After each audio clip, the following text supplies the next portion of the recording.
الحمد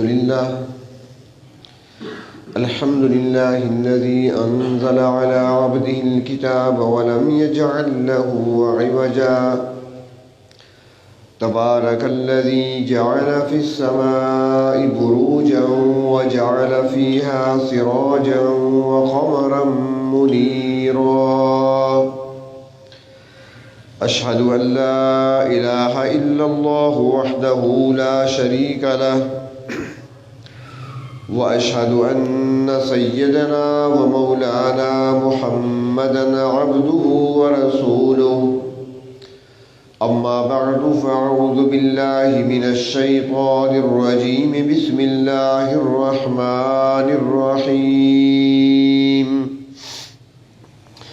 إنا أنزلناه في ليلة القدر وما أدراك ما ليلة القدر خير من 1000 شهر صدق الله مولانا العظيم مولاي صل وسلم دائما أبدا على حبيبك خير الخلق كلهم. قابل احترام بزرگوں اور عزیز دوستو، ماہ رمضان رحمتیں اور برکتیں برساتا ہوا،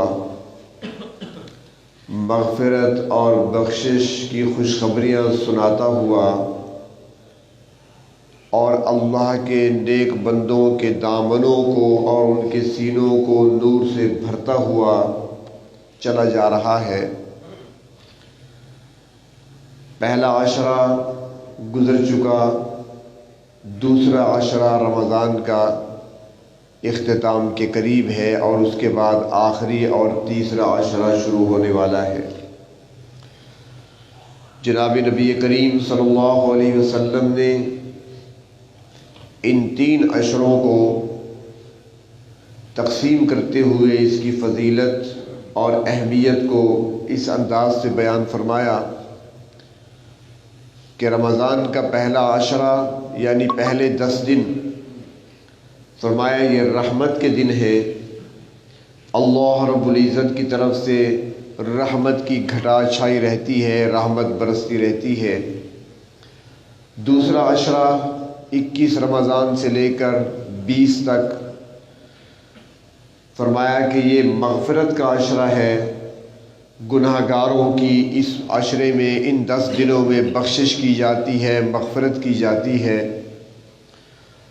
اور فرمایا کہ تیسرا عشرہ 21 رمضان سے لے کر آخر تک فرمایا کہ یہ عشرہ جہنم سے خلاصی کا عشرہ ہے.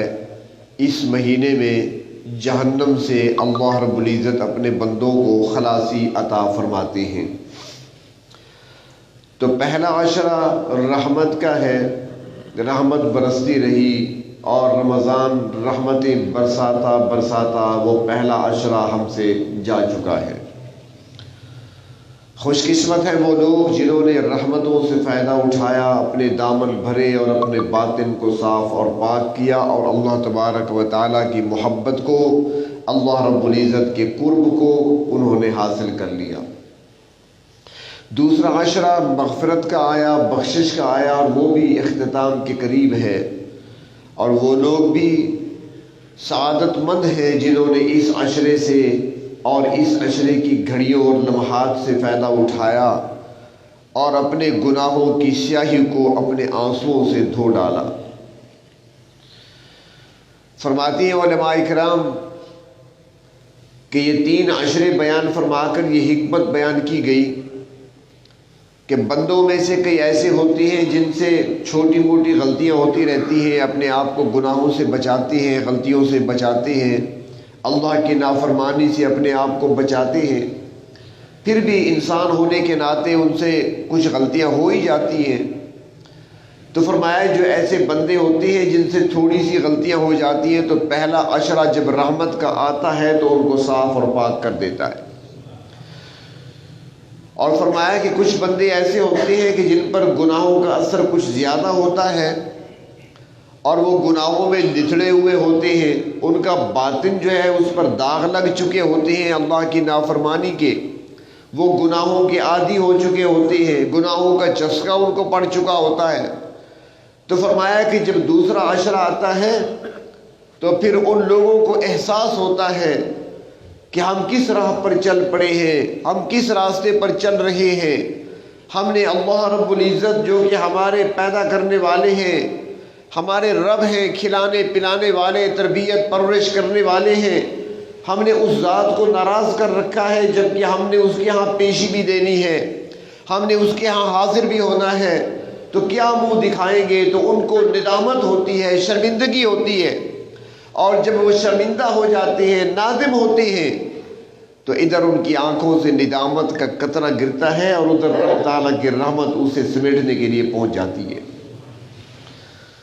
ایک بات عرض کروں یہاں پر، اللہ رب العزت 7 سمندروں کے خالق ہیں۔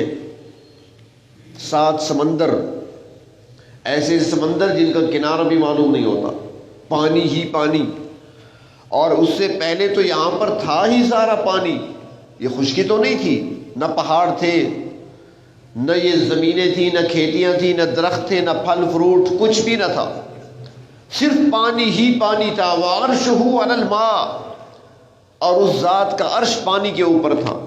وہ اتنے پانیوں کا مالک، پانیوں کے خالق، پیدا کرنے والے پانی کو، لیکن 7 سمندروں کی اور 7 سمندروں کے پانی کی اس کے ہاں کوئی قیمت نہیں ہے۔ گناہگار کی آنکھ سے نکلنے والا ایک قطرہ اسے بہت پیارا ہے۔ ایک قطرہ گناہگار کی آنکھ سے جب نکلتا ہے پانی کا، جسے آنسو کہا جاتا ہے، وہ اللہ کو بہت پسندیدہ ہے۔ اس لیے فرماتی ہیں، حدیث شریف میں آتا ہے کہ اس قطرے کے اندر تاثیر اتنی ہے کہ ایک حدیث میں آتا ہے کہ 2 قطرے ایسے ہیں کہ جن پر جہنم کی آگ تو آگ، دھواں بھی حرام ہے۔ ایک وہ قطرہ جو کسی مجاہد کے جسم سے اللہ کے راستے میں اللہ کے دین کی سربلندی اور کلمت اللہ کے سربلند ہونے کے لیے جب وہ اپنی جان کا نذرانہ پیش کرتا ہے، تو وہ پہلا قطرہ جو اس کے جسم سے خون بن کر ٹپکتا ہے، اللہ کے ہاں بہت پیارا ہوتا ہے، اور اس شخص پر جہنم کی آگ حرام قرار دے دی جاتی ہے۔ اور دوسرا فرمایا کہ وہ قطرہ جو گناہگار کی آنکھوں سے جب وہ اپنے گناہوں پر نادم ہوتا ہے، شرمندہ ہوتا ہے، تو شرمندگی کی وجہ سے جو قطرہ آنسو بن کر آنکھوں سے نکلتا ہے، وہ قطرہ بھی اللہ کو بہت پیارا ہے۔ جس آنکھ سے نکلا ہے اس آنکھ پر جہنم کی آگ کو حرام قرار دیا جاتا ہے۔ تنہائی میں بیٹھ کر کبھی سوچا کریں، تنہائی میں بیٹھ کر رب تعالیٰ کو پکارا کریں، خلوت میں بیٹھا کریں، تنہائی میں بیٹھا کریں۔ یہ خلوت کی کیا فائدہ ہے؟ انشاءاللہ وہ پھر جمعے کے بعد گفتگو ہوگی اعتکاف سے متعلق، تو اسی میں خلوت پہ بات ہوگی۔ تو تنہائی میں بیٹھ کر ہاتھ اٹھایا کریں، ربنا لا تؤاخذنا ان نسینا او اخطأنا۔ ترجمہ بھی پڑھ لیا کریں ذرا، قرآن حکیم کے معنی کو بھی غور کیا کریں تھوڑا۔ ربنا لا تؤاخذنا ان نسینا او اخطأنا، اے ہمارے پروردگار مواخذہ نہ کرنا ہم سے ان باتوں میں جو ہم سے غلطی ہو جاتی ہے یا ہم بھول جاتے ہیں، بھول کر بیٹھتے ہیں کوئی گناہ کا کام، یا غلطی سے ہو جاتا ہے، انجانے میں ہو جاتا ہے، اللہ اس پر ہماری پکڑ نہ کرنا۔ یہ دعائیں یاد کریں، نماز کے اندر بھی یہ دعائیں پڑھا کریں، نوافل میں سلام پھیرنے سے پہلے جب بیٹھے ہوتے ہیں تشہد میں، درود شریف کے بعد یہ دعائیں پڑھا کریں۔ یہ قرآنی دعائیں اللہ تبارک و تعالیٰ نے یہ قرآنی دعائیں جو قرآن حکیم میں بیان فرمائی ہے کس لیے، اس پر بھی کبھی غور کریں۔ اللہ رب العزت قرآن حکیم میں بتا رہے ہیں، میرے بندو، میرے ایسے مقبول بندے تھے کہ ان کی زبان سے، ان کے منہ سے ایسے پیارے الفاظ نکلے تھے جو الفاظ مجھے پسند آ گئے تھے اور میں نے انہیں قبول کر لیا تھا۔ میرے محبوب کے امتیوں، میں اپنے پیارے بندوں کے وہ مقبول الفاظ تمہیں بھی عطا کرتا ہوں، تم بھی اس ذریعے سے مجھ سے مانگا کرو۔ یہ کلمات ایسے نہیں ہیں، دعائیں اللہ نے عطا کی ہیں، مقبول بندوں کی دعائیں ہیں۔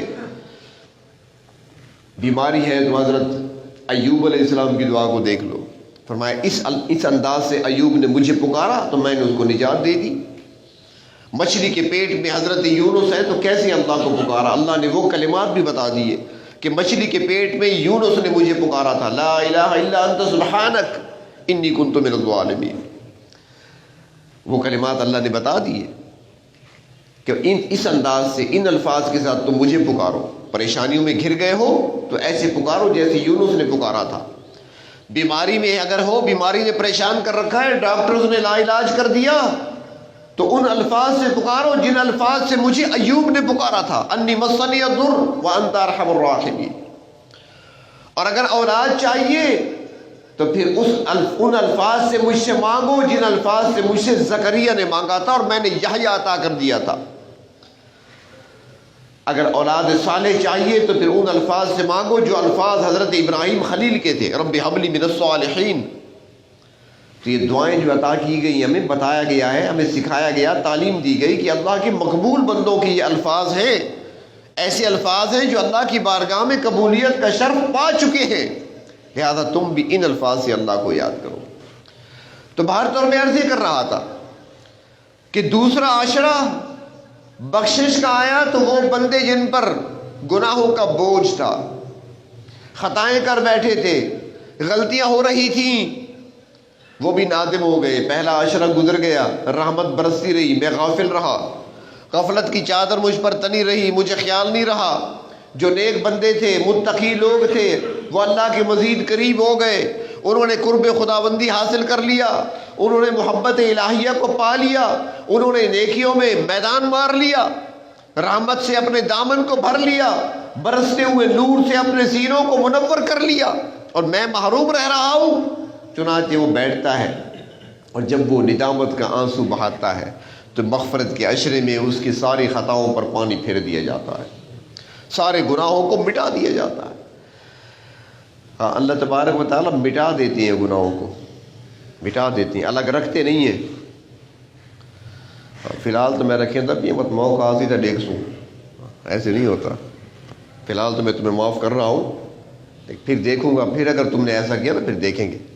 ایسا نہیں ہے، اللہ کے یہاں ایسا نہیں ہے، یکسر مٹا دیا جاتا ہے، فرشتوں کو بھلا دیا جاتا ہے، زمین کا وہ ٹکڑا جس نے ایک روز قیامت گواہی دینی تھی اس کو بھلا دیا گیا، وہ فرشتے جو لکھنے والے ہیں ان کو بھلا دیا گیا، وہ اوقات، وہ لمحات، وہ گھڑیاں جس میں غلطی کی تھی اور وہ اس پر گواہ بننے والے تھے ان کو بھلا دیا گیا، یہاں تک قیامت کے دن کوئی یاد دلانے والا بھی نہیں ہوگا۔ ایسا معاف کرتی ہیں، ایسا مٹا دیتی ہیں، صاف کر دیتی ہیں۔ تو اس عشرے میں جو بیٹھ گیا تھوڑا سا متوجہ ہوا اللہ کی طرف، تو عشرہ مغفرت کا ہے، بخشش کا ہے، اس کی خطاؤں کو مٹا دیا جاتا ہے، گناہوں سے اس کو صاف کر دیا جاتا ہے، اس کے باطن کو روشن کر دیا جاتا ہے، صاف ہو جاتا ہے۔ اور پھر کچھ بندے ایسے بھی ہوتے ہیں جو ہماری طرح نالائق ہوتی ہیں، جو چھوٹی حرکت سے بیدار نہیں ہوتے، تھوڑا سا ہلانے سے وہ ہوش میں نہیں آتے۔ رحمت کا عشرہ بھی گزر گیا، مغفرت کا عشرہ بھی گزر گیا، تو تیسرا عشرہ آ جاتا ہے۔ رب تعالیٰ کی رحمتیں پکار پکار کر کہتی ہیں، میرے بندوں کب تک غفلت میں رہو گے، کب تک غافل رہو گے، کب تک مجھ سے دور رہو گے؟ رحمتیں برستی رہی تم پر اور تم لاپرواہ بنے رہے، مغفرت عام کی گئی، بخشش ہو رہی تھی اور تم غفلت کی چادر اوڑے رہے۔ آخری عشرہ آ چکا ہے، اب جہنم سے خلاصی تو حاصل کر لو، اپنے آپ کو جنت کا حقدار تو بنا دو۔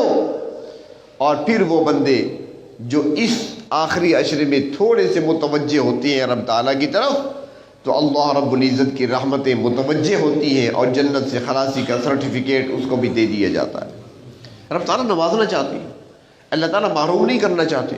ہمارے استاد محترم فرمایا کرتے تھے، اللہ نے جنت بنائی ہے تو اس کو بھرنا بھی ہے نا، اللہ نے جنت بنائی ہے تو اس کو بھرنا بھی ہے، اور اللہ تعالیٰ اس کو بھرنا چاہتے ہیں۔ بدقسمت ہوگا وہ جو اس عام رحمتوں کے اندر بھی محروم رہ جائے گا۔ تھوڑا سا کوئی چل کر تو دیکھے، قرآن حکیم ایک جگہ فرمایا نا کہ وَالَّذِينَ جَاهَدُوا فِينَا لَنَهْدِيَنَّهُمْ سُبُلَنَا۔ اللہ تعالیٰ فرماتے ہیں تھوڑی سی ہمت تو کرو، چل کر تو دیکھو، میری طرف آنے کا ارادہ تو کرو، عزم تو کرو، قدم تو اٹھاؤ، پھر دیکھو میں کیسے تمہیں سنبھالتا ہوں۔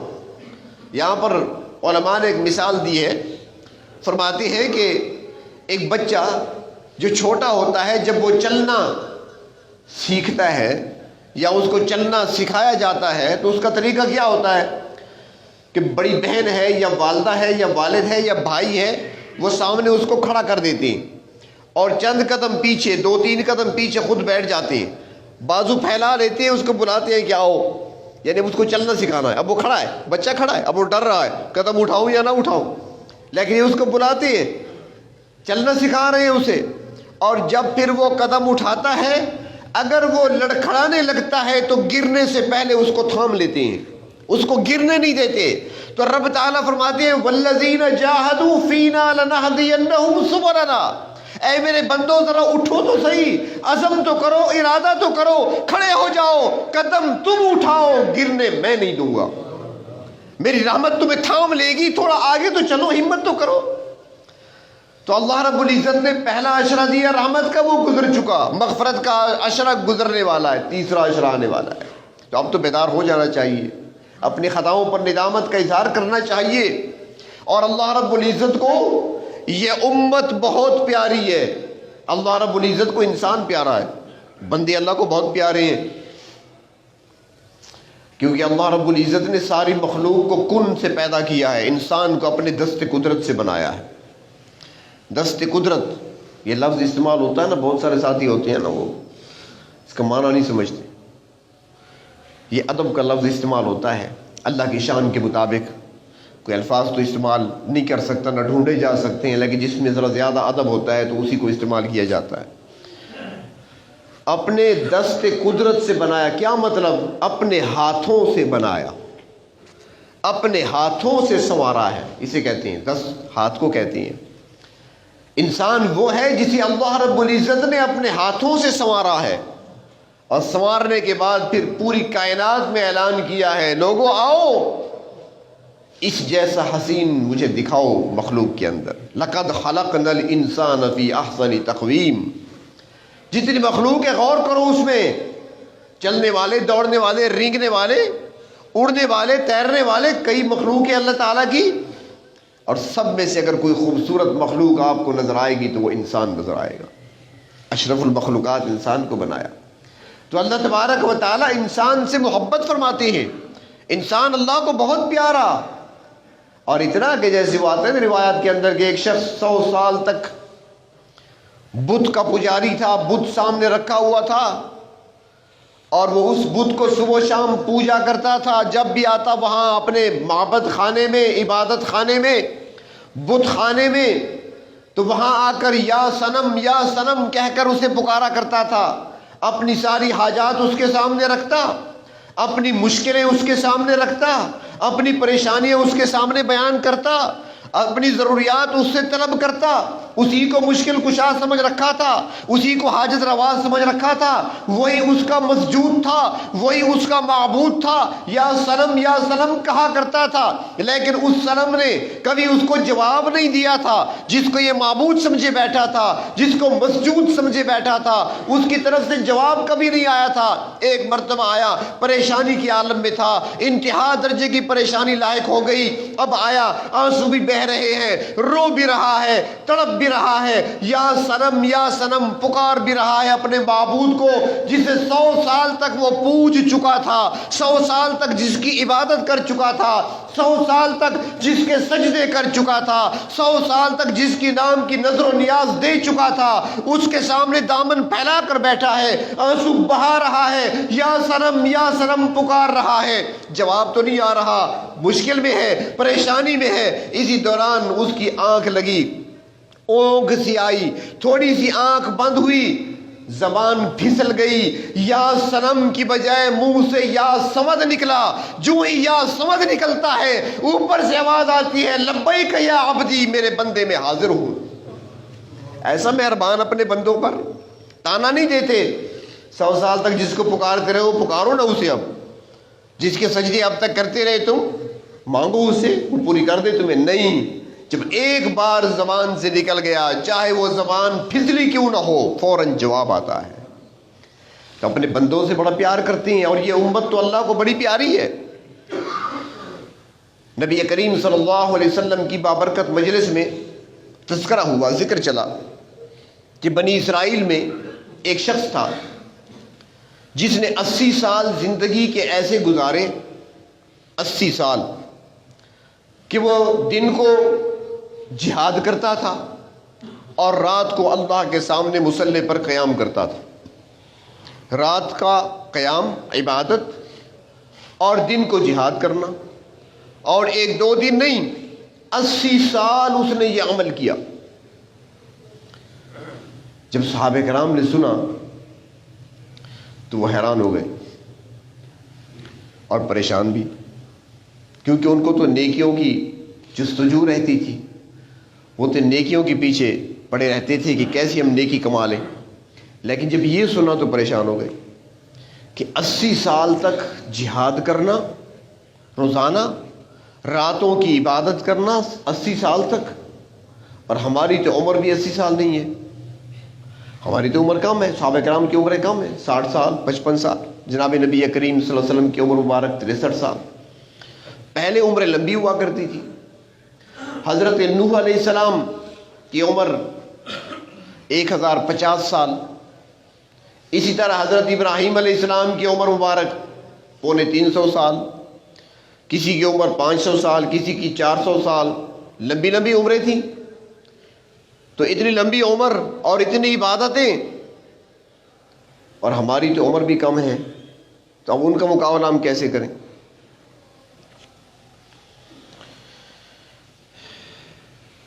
اگر آپ بیدار بیٹھے ہیں تو میں ایک سیرت کے حوالے سے ایک جھلکی میں آپ کو وہ بھی ذرا دکھا دوں۔ ہو سکتا ہے کسی کے ذہن میں ایک سوال کبھی ابھرے تو اس کا جواب بھی ہو جائے گا اور ایمان بھی تازہ ہوگا۔ ایک سوال پیدا ہو سکتا ہے کہ حضرت نوح علیہ السلام نے 1050 سال عمر پائی ہے، 950 سال تو وہ صرف تبلیغ کرتے رہے، 950 سال تک صرف تبلیغ کرتے رہے۔ قرآن حکیم میں ہے، اللہ تعالیٰ خود بیان فرماتے ہیں۔ حضرت ابراہیم علیہ السلام نے کتنی عمر پائی ہے، کتنا عرصہ وہ دین کی دعوت دیتے رہے، توحید کا پرچار کرتے رہے۔ اسی طرح حضرت صالح ہیں، اسی طرح حضرت ہود ہیں، حضرت لوط ہیں، حضرت شعیب ہیں، دوسرے انبیاء علیہ السلام ہیں، حضرت موسیٰ و ہارون ہیں، ان کی عمر بھی زیادہ۔ اب جب عمر زیادہ ہوگی تو نیکیاں بھی زیادہ ہوں گی نا۔ اب 950 سال جو عمر ہے تو نمازیں بھی تو 950 سال پڑھی ہیں نا، روزے بھی تو 950 سال رکھی ہیں، جو اس زمانے میں تھے ان کے لیے، جو عبادت کا طریقہ ان کو دیا گیا تھا اس کے مطابق اتنی لمبی۔ اور اس کائنات کے سب سے زیادہ حسین، اس کائنات کے سردار اور سارے انبیاء علیہ السلام کے امام وہ کون ہیں؟ جناب محمد عربی صلی اللہ علیہ وسلم، اور آپ کی عمر مبارک 63 سال۔ نبوت ملنے کے بعد کا عرصہ 23 سال، 40 سال تو پہلے نبوت سے قبل کا ہے، 23 سال۔ آپ نے نمازیں پڑھی ہیں فرض 23 سال، حضرت نوح علیہ السلام نے پڑھی ہیں 950 سال۔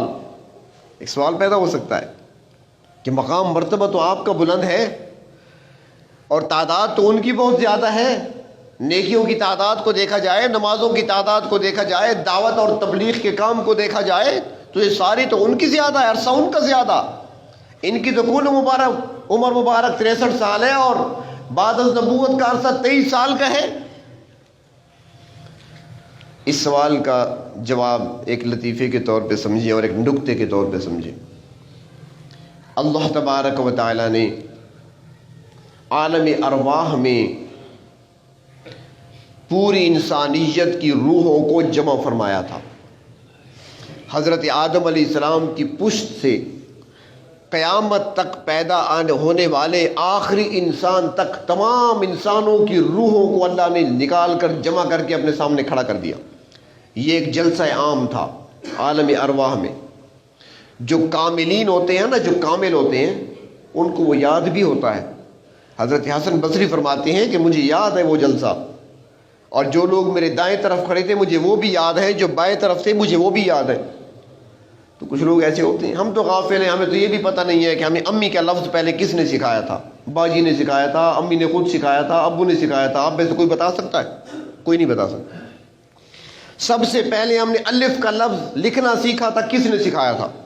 میرے خیال میں کوئی نہیں بتا سکے گا کہ استاد نے سکھایا تھا، گھر میں والد نے سکھایا تھا، والدہ نے سکھایا تھا، کس نے سکھایا تھا. ہمیں تو یہاں بھی ہم بے ہوشی کی حالت میں رہتے ہیں، ہمیں عالم ارواح کی باتیں کہاں یاد ہے. تو جو کاملین ہوتے ہیں ان کو یاد ہے.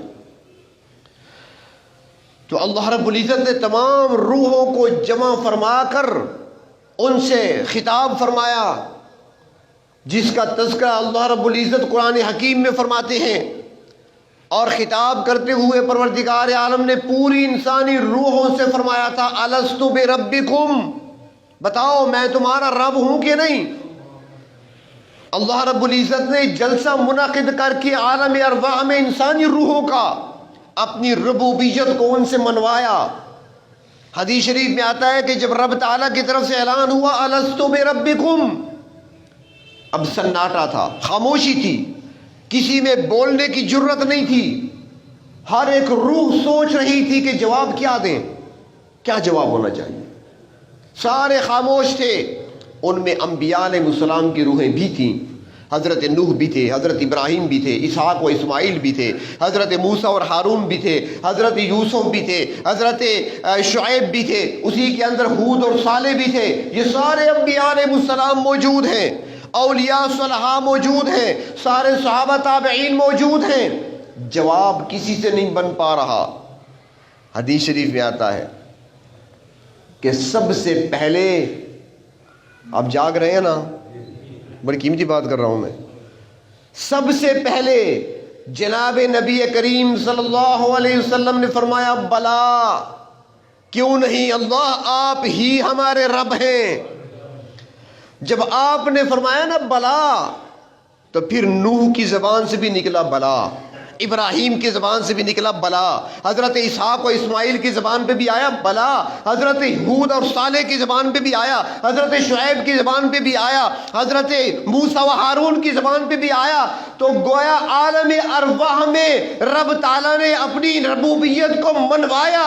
تو سب سے پہلے جس نے رب کو پہچانا وہ ہے محمد الرسول اللہ. اگر باقی انبیاء نے پہچانا ہے، اللہ کے محبوب کے تعارف سے پہچانا ہے، اگر نوح علیہ السلام تبلیغ کرتے ہیں تو پہچانا تو ان کے ذریعے سے تھا نا. جو نیکی نوح کو ملے گی وہ نیکی امام الانبیاء کو بھی پوری پوری ملے گی. یہ تو آپ جانتے ہیں جو نیکی کی طرف دعوت دینے والا ہو اس کو بھی ثواب ملتا ہے. یہ صدقہ جاریہ کسے کہا جاتا ہے؟ اس کو بھی تو ثواب ملتا ہے. لہذا نوح دعوت دیتے ہیں، نوح کو اپنا ثواب بھی ملتا ہے، لیکن جس نے سب سے پہلے رب کا تعارف کرایا تھا ثواب وہاں بھی جا رہا ہے. ابراہیم توحید کی دعوت دیتے ہیں، اجر و ثواب کماتے ہیں. جس نے تعارف کرایا تھا اجر وہاں بھی جا رہا ہے. اب اس حساب سے مقابلہ کریں، کائنات میں کوئی اتنی نیکیاں لے کر نہیں آئے گا جتنی نیکیاں محمد عربی لے کر آئیں گے صلی اللہ علیہ وسلم.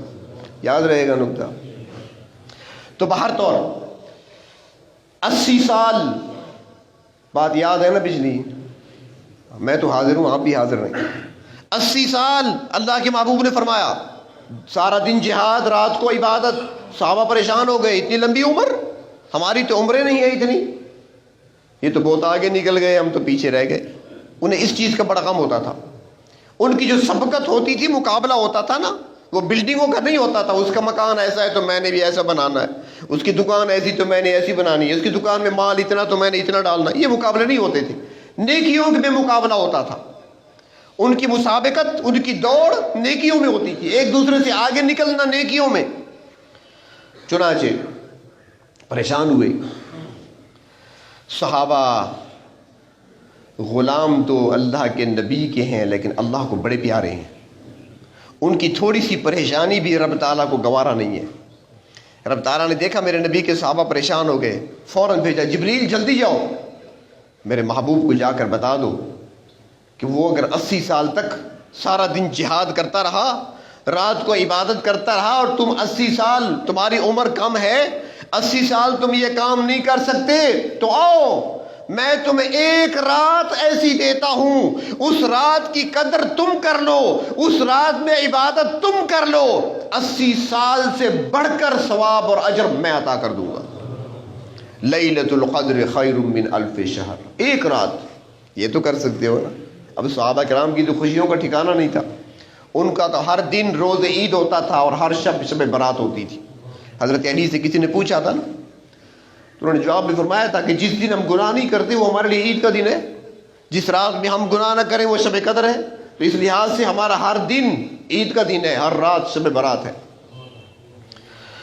تو فرمایا کہ ایک رات تم عبادت کر لو تو میں تمہیں اجر و ثواب 80 سال کا نہیں، اس کا تو بتایا تھا نا 80 سال، اور یہاں فرمایا 80 سال نہیں، خیر من الف شہر، 1000 مہینے سے بہتر. 1000 مہینے کے تقریباً 83 سال بنتی، تو 83 سال یعنی 1000 مہینے سے زیادہ بہتر اجر عطا کروں گا. بہتر کتنا؟ اب یہ بہتر جو ہے نا، یہ کس کی طرف سے کہا جائے؟ رب العالمین کی طرف سے کہا جائے. مثال کے طور پر آپ مجھے کہتے ہیں نا کہ بھائی مجھے 100 روپے چاہیے، اور میں آپ سے کہتا ہوں تھوڑا صبر کرو میں اس سے بھی زیادہ دوں گا، تو آپ کے ذہن میں کیا آئے گا؟ یہی آئے گا نا کہ بھائی 100 مانگے ہیں 150 دے گا، یا بہت زیادہ دے ڈبل کر دے گا 200 دے دے گا. اس طریقے سے اگر ملک کا کوئی صدر ہے، وزیر اعظم ہے، وہ کسی کہہ دے صبر کر لے میں کچھ زیادہ دوں گا، پھر توقع ہوگی کہ مجھے ضرورت 50,000 کی تھی، مجھے 1,00,000 دے گا، 1.5 لاکھ دے گا. اپنی حیثیت کے مطابق ہوتا ہے. جب پروردگار عالم فرماتے ہیں کہ میں اس سے بہتر دوں گا، تو بہتر کتنا ہوگا ہم اس کا تصور ہی نہیں کر سکتے. وہ 10 گنا بھی ہو سکتا ہے، 20 گنا بھی ہو سکتا ہے، 50 گنا بھی ہو سکتا ہے، 49 کروڑ تک جا سکتا ہے. جس کے لیے جتنا چاہیں گے یضاعف لمن یشاء، جس کے لیے چاہیں گے بڑھاتے چلے جائیں گے. کون روک سکتا ہے اور کون پوچھ سکتا ہے؟ تو وہ رات جو اللہ رب العزت نے 1000 مہینوں سے بہتر اور افضل ہمیں عطا فرمائی ہے، وہ رات بھی رمضان کی ان آخری راتوں میں ہے. اللہ کے محبوب صلی اللہ علیہ وسلم نے ارشاد فرمایا کہ اسے تلاش کرو، رمضان کی آخری طاق راتوں میں تلاش کرو. اور وہ ایک رات متعین نہیں ہے، متعین نہیں کی گئی، تعین نہیں ہے اس کا کون سی رات ہوگی. اللہ تعالیٰ بتانا چاہتے تھے، حکمتیں اللہ تعالیٰ کے ہر کام میں ہوتی ہیں. نبی کریم صلی اللہ علیہ وسلم اپنے صحابہ کو بتانے کے لیے باہر تشریف لا رہے تھے کہ مسجد کے اندر 2 صحابہ کی آپس میں تلخ کلامی ہو گئی، باتوں میں ذرا گرمی آ گئی. تو اس کا نتیجہ کیا نکلا کہ اللہ تبارک و تعالیٰ نے اپنے محبوب سے وہ بات اٹھا لی، اور ایسی اٹھائی کہ آج تک واپس نہیں ملی. یعنی اس رات کا جو تعین تھا وہ اللہ تعالیٰ نے اٹھا لیا. اور اس میں بھی حکمت تھی کہ اب ان راتوں میں تلاش کرو، آسانی پیدا کر دی. اس میں ایک نقطہ اور بھی سمجھیں کہ نبی کریم صلی اللہ علیہ وسلم نے ایک موقع پر فرمایا، شب قدر کی رات کے بارے میں اشارہ دیتے ہوئے فرمایا کہ یہ وہ رات ہے جس رات میں تم کیچڑ اور پانی پہ سجدہ کرو گے. یہ وہ رات جس رات میں تم کیچڑ اور پانی پہ سجدہ کرو گے. کیا مطلب؟ یعنی بارش ہوگی. اس زمانے میں جو چھت تھی مسجد نبوی کی کچی تھی، جب بارش ہوتی تھی تو پانی اندر آتا تھا، تو نیچے تو مٹی تھی تو کیچڑ ہو جاتا تھا، اور سجدہ کرتے تھے کیچڑ لگ جاتا تھا. قالین سفید تو نہیں بچھی ہوئی تھی وہاں پر، اور نہیں وہاں پر کوئی ایسی پختہ عمارت تھی. چنانچہ صحابہ کرام کہتے ہیں کہ اگلا دن ہوا، رات کو خوب بارش ہوئی. جب صبح ہم نے نماز پڑھی نبی کریم صلی اللہ علیہ وسلم کے پیچھے، اور جب آپ نے سلام پھیرا ہماری طرف متوجہ ہوئے تو آپ کی مبارک پیشانی پر پانی اور کیچڑ لگا ہوا تھا. تو معلوم ہو گیا کہ آج کی رات شب قدر تھی. اور وہ رات کون سی تھی؟ وہ 21ویں کی رات تھی، 21ویں کی رات. اس طرح دوسرے راتوں کے بارے میں بھی آتا ہے، کبھی 27 کے بارے میں فضائل آتے ہیں، دوسروں کے بارے میں. لیکن اکثر علماء یہ فرماتے ہیں، انہوں نے جو سارا خلاصہ نچوڑ نکالا ہے روایات کا، وہ یہ فرماتے ہیں کہ اللہ تبارک و تعالی نے اس رات کو چھپا تو دیا، ظاہر نہیں کیا، لیکن ایک رات متعین بھی نہیں فرمائی اللہ رب العزت نے. طاق راتوں میں یہ رات گھومتی رہتی ہے. کبھی 21 کی رات ہے، کبھی 25 کی ہے، کبھی 29 کی ہے، کبھی 27 کی ہے، کبھی 23 کی ہے. انہی راتوں کے اندر وہ گھومتی رہتی ہے، لہٰذا ان طاق راتوں میں اسے تلاش کرنا چاہیے. اور یہاں پر ایک بات اور بھی کہ کچھ ساتھی یہ سوچتے ہیں کہ ہم نے تو رمضان کا مہینہ گزارا، آخری عشرے میں جاگتے رہے، عبادت کرتے رہے، ہم نے تو لیلۃ القدر کو نہیں پایا. آپ نے کیا سمجھا لیلۃ القدر؟ کوئی کارڈ ہوگا جسے آپ اٹھا کر جیب میں ڈال لیں گے، یا کوئی میسج آئے گا آپ کے واٹس ایپ پر کہ آپ کی لیلۃ القدر جو ہے نا آج تھی اور ہم نے آپ کو اجر دے دیا، یا کوئی کال آئے گی، ایسا تو کچھ نہیں ہوگا۔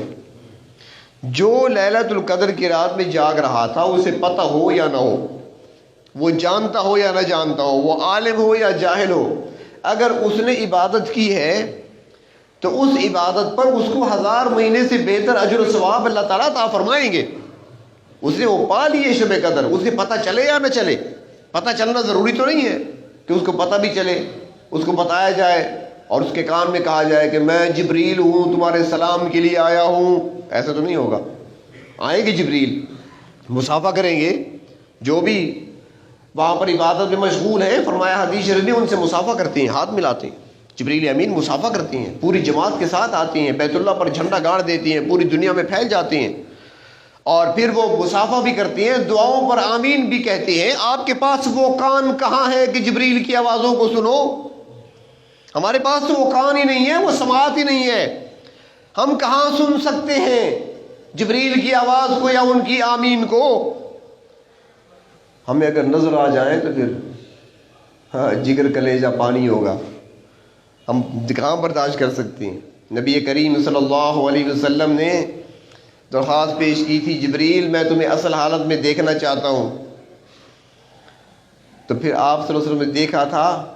حدیث شریف میں آتا ہے کہ آپ صلی اللہ علیہ وسلم گر گئے تھے، دیکھا تھا کہ جبریل کرسی ڈالے ہوئے بیٹھا ہے فضا کے اندر، ساری فضا کو خلا کو اس نے بھر رکھا ہے، پاؤں زمین سے نیچے جا رہے ہیں، سر آسمان کے اوپر جا رہا ہے، کون دیکھ سکتے ہیں؟ 500 پر ہیں اس کے، اور ایک ایک پر اتنا کہ قوم لوط کی پوری بستیوں کو ایک پر پہ اٹھایا، اوپر لے گئے اور الٹا کر کے پھینک دیا ایک پر پہ، اور 500 پر، 500 پروں والا فرشتہ۔ ہم کون ہوتی ہیں ان کی آواز سننے والے؟ قوم عاد جیسی بڑی قوم، کھجور کے تنوں کی طرح جن کے قد تھے مضبوط، اور کہا کرتے تھے من اشد منا قوہ، کون ہے ہم جیسا طاقتور، کون ہے قوت طاقت میں ہمارا مقابلہ کرنے والا، پوری دنیا کو چیلنج کیا کرتے تھے۔ جبریل نے ایک چیخ ماری، سب کے کلیجے پھٹ گئے۔ ہم پر برداشت کہاں کر سکتے ہیں؟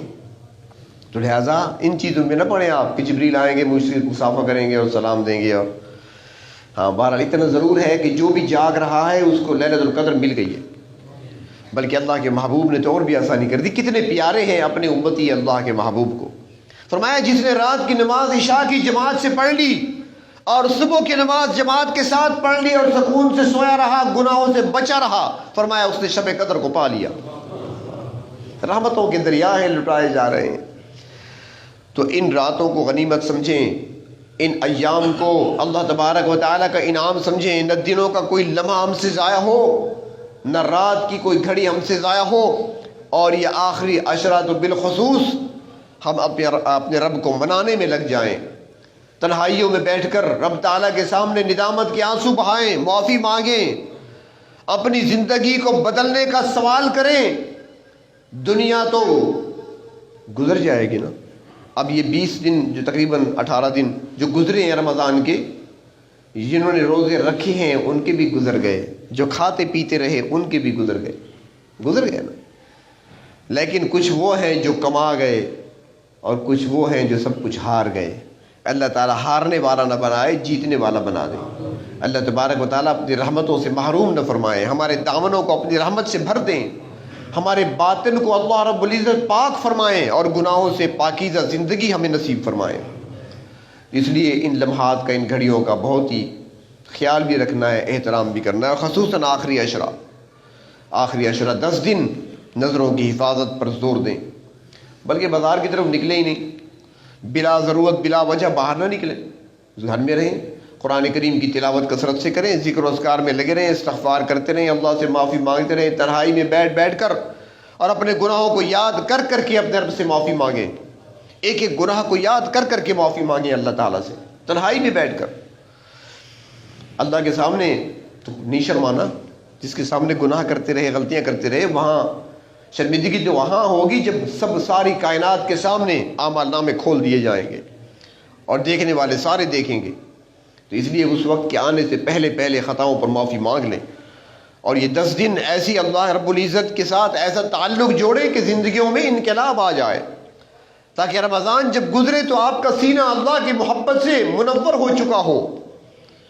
اللہ تبارک و تعالی یہ سعادت کی گھڑیاں جو ہمیں نصیب فرمائی ہیں ان کی قدردانی نصیب فرمائے، اور اللہ رب العزت ہمیں بے ادبی اور گستاخی سے محفوظ